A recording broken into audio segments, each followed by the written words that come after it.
Olá meus caros, aqui é o Corvo. Em 1968, o filme Night of the Living Dead, de George Romero, revitalizou o conceito dos mortos-vivos no cinema, inserindo provocações sobre a estrutura da sociedade e seu modo de funcionamento.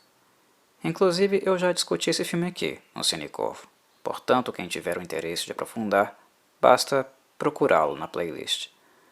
Uma década depois, em 78, Romero lançaria a sequência do filme, chamada Dawn of the Dead, onde ele continua fazendo fortes provocações ao produzir o filme dentro de um shopping center. De maneira nada sutil, Romero sugere que, mesmo depois de mortos, as pessoas mantinham um forte condicionamento ao consumismo, o que explicaria por que tantos zumbis caminhavam para um centro comercial. Romero insere novamente mais uma provocação de cunho político, algo que ele fez em seus filmes durante toda a sua carreira. O apocalipse zumbi dos filmes de Romero nunca se resume ao horror, muito pelo contrário. Era a partir do caos e da fragilidade da estrutura da sociedade e dos costumes que Romero fazia e construía a sua crítica. No fundo, o que ele queria demonstrar era como as pessoas estavam zumbificadas antes mesmo de se tornarem zumbis. Crítica que, na minha avaliação, continua pertinente até os dias atuais. Por que o Corvo está dizendo isso se o filme em questão é outro? Alguns podem estar se perguntando. E bem, a questão é que para falar de qualquer filme de zumbi dos anos 70 e 80, é quase impossível não se referir a eles sem falar da fonte, ou seja, dos filmes Night of the Living Dead e Dawn of the Dead. Todos eles, sem exceção, partiam da referência dos dois clássicos atemporais de Romero, seja para copiá-los ou para criar algo que tentasse se afastar do que ele havia feito, algo bem difícil de conseguir, por sinal.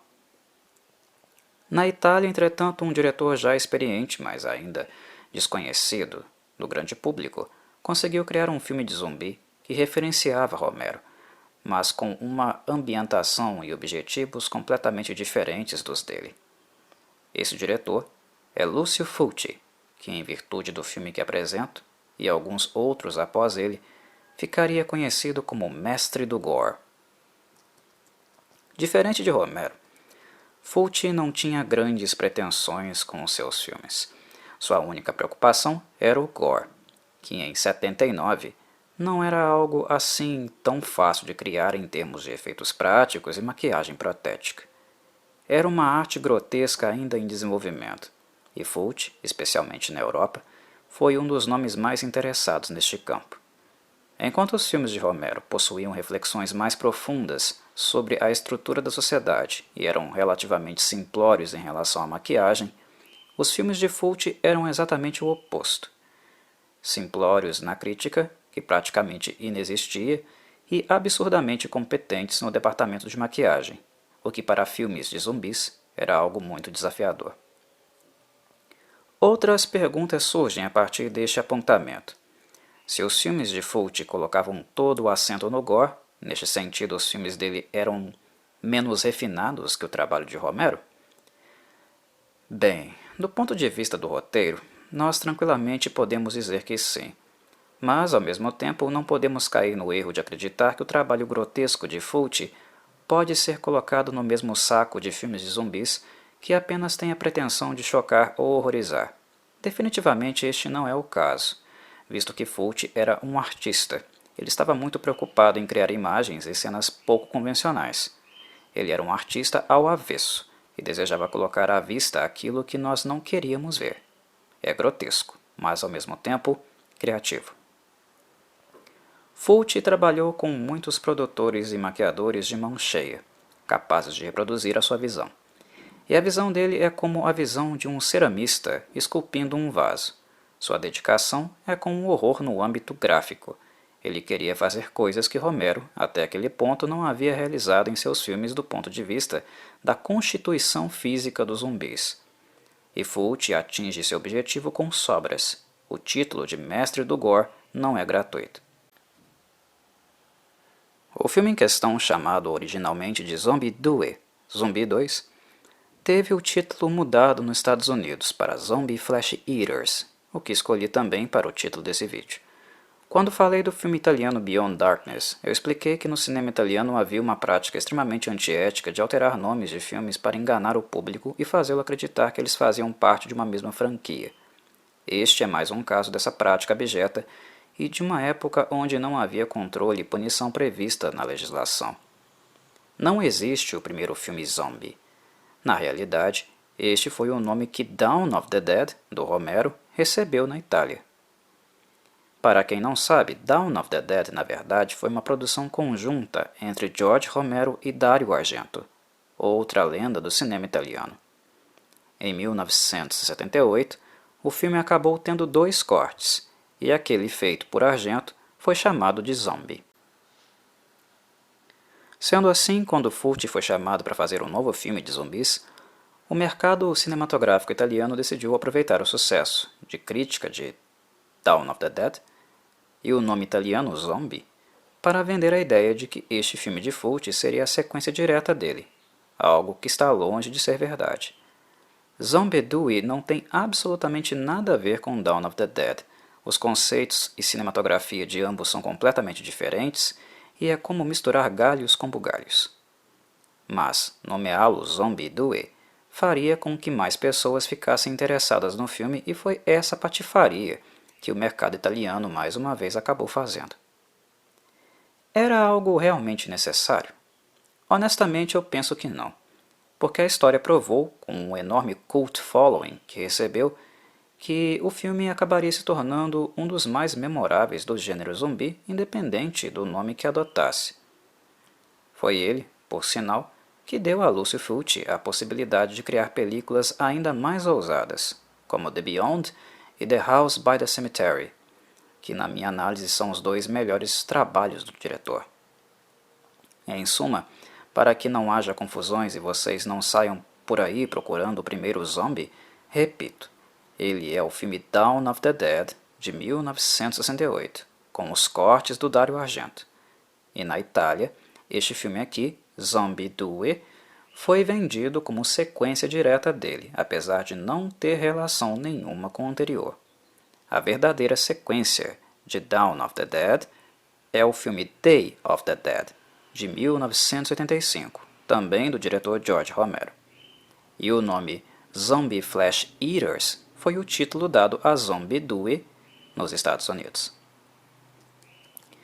Feito estes esclarecimentos, a questão agora é: o que faz de Zombie Flesh Eaters um clássico do gênero zumbi e tão importante historicamente quanto Night of the Living Dead e Dawn of the Dead? O gore de Lucio Fulci eu já mencionei, mas a estética dele não se resume a isso. Lucio Fulci tinha uma forma bastante exótica de iluminar e retratar seus filmes, como nenhum outro diretor italiano fazia, e tampouco os diretores americanos. Quando falamos nos 3 grandes diretores do horror italiano, Mario Bava, Dario Argento e Lucio Fulci, o que os faz grandes é o fato deles terem uma assinatura visual e técnica completamente distinta entre si. Você assiste a um filme do Bava e sabe que é dele, antes mesmo de consultar os dados técnicos. E o mesmo acontece com Argento e Fulci. Eles são impressionistas, querem atingir seus sentidos de formas diferentes e fazem isso cada um à sua maneira. Fulci, dentre os 3, foi aquele que conseguiu fazer isso através do grotesco, do mórbido e do maligno. Algo que eu sempre notei nos filmes dele, inclusive nesse aqui, é que há uma aura macabra sempre presente e constante no ambiente. O clima de seus filmes é pesado, carregado e transmite uma sensação de que há algo realmente sobrenatural não apenas nas monstruosidades, mas também pairando no ar. É como se a porta do inferno tivesse sido aberta e saíssem de lá todos os demônios. Em Zombie Flesh Eaters, quem faz esse papel são os zumbis. Eles causam muito desconforto. Eles estão longe de ser algo que perambula por aí falando cérebro, cérebro. Eles não demonstram expressões faciais humanas, não há nada em seus rostos em termos de emoção. Seus corpos, graças ao gore de Fulci, estão completamente apodrecidos, e há partes que até despregam da sua carcaça durante o filme, repletas de vermes.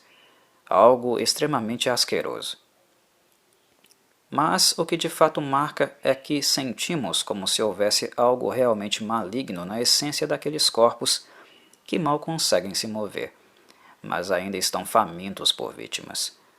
Há um elemento sobrenatural adicional e sobressalente, muito comum nos melhores filmes de Lucio Fulci.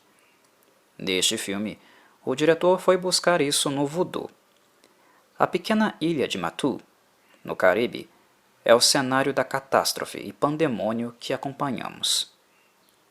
E segundo as lendas e costumes locais, o primeiro zumbi, supostamente, foi fruto de uso do voodoo. Uma mulher que levantou da sepultura após 2 dias de falecimento. Aos poucos, o fenômeno começa a se alastrar pela ilha e se torna incontrolável. Lá, o Dr. Maynard continua seus estudos tentando cientificamente provar que o fenômeno tem uma explicação racional, diferente das crendices locais. E, ao mesmo tempo, Annie Bowles vai até a ilha procurar seu pai desaparecido após o barco dele ter chegado a Nova York abandonado, sem tripulação. Bowles é acompanhada do jornalista Peter West nesta busca. Avalio que o ambiente pesado e macabro de Fulci, de certo modo, ocorre na junção entre estes elementos religiosos com a maquiagem grotesca utilizada e a música do compositor Fábio Frizzi.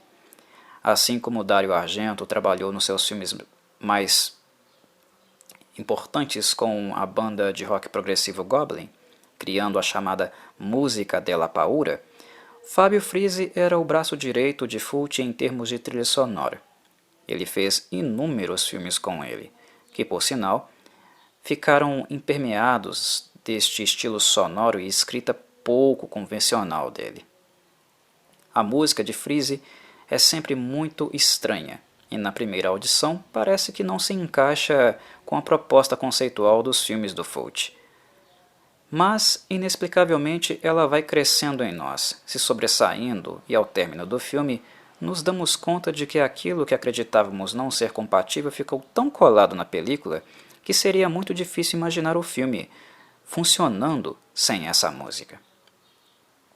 Em Zombie Flesh Eaters, Frizzi opta por sintetizadores e linhas estereotipadas, repetitivas, mas que ajudam a dar o clima mórbido e agourento que cobre toda a Ilha dos Mortos.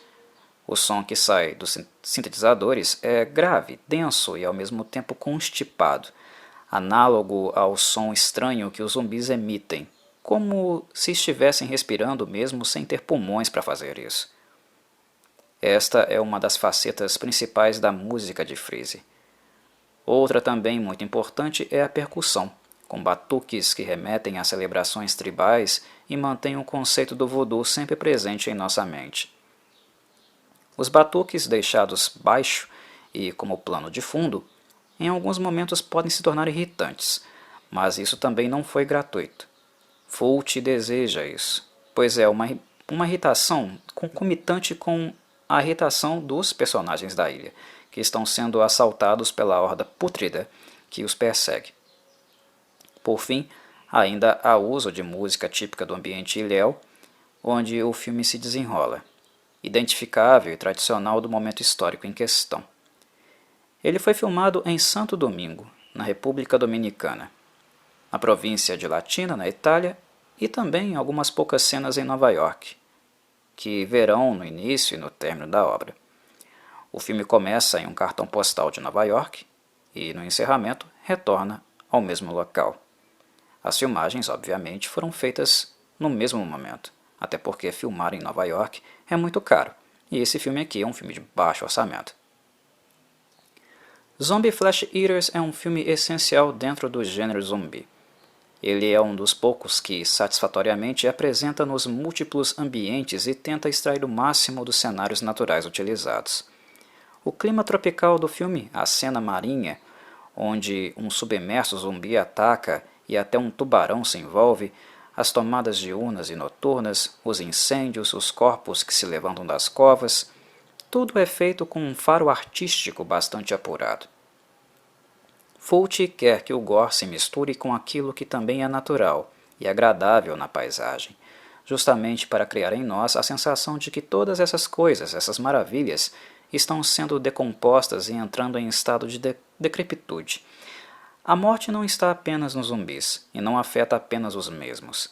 Ela afeta tudo por onde eles passam, como uma doença infecciosa de estágio avançado. E para encerrar, um importante aviso.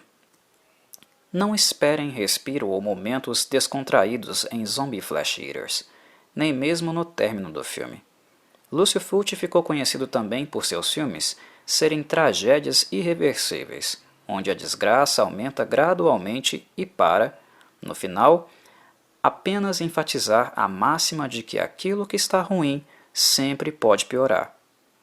Há alguns que chamam o diretor de pessimista, mas não sei se realmente é o caso. Acredito que Lucio Fulci apenas abominava o Felizes para Sempre quando não havia nenhum sentido, motivo para algo assim utilizar isso em um filme de horror. E ele tomava cuidado para não associar seus filmes com a fantasia, no mínimo detalhe que fosse. Como um diretor de horror, digamos que o comportamento e o comprometimento de Fulci com aquilo que o horror deve apresentar, era muito grande e ele não estava de acordo com o modelo morde e assopra que nós vemos muito por aí. E o suposto pessimismo, para aqueles que fazem esta leitura, acabou se tornando então uma das suas características mais identificáveis. Fico por aqui. A todos um abraço e saudações corvídeas.